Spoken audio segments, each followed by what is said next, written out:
Oh, it's so pretty down here. Yeah, of course it is. It is. Oh my God. You're all right. I'll get it for you.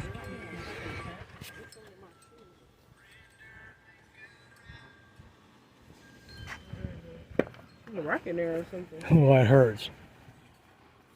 There you go.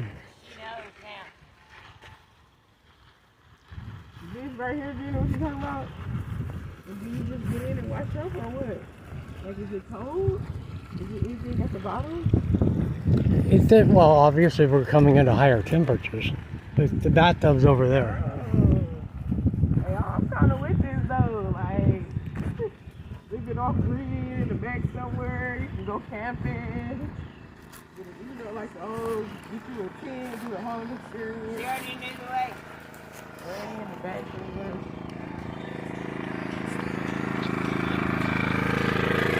So down here, we're gonna have rain shortly. So right here, I dam this up right here. I put all those rocks right there. I go bathing in there, so now it's green right now because it's not flowing high. I'm gonna have this up where you can walk across. It'd be 3 feet, and then we'll have a step down and go across. Yeah. But this all right here, I've been doing this like for a long time. So it's like a little Yeah, down there? right now it's the perfect time. We got It's a sinkhole down there? Yep, yep, on both sides. It's like 4 feet deep right there.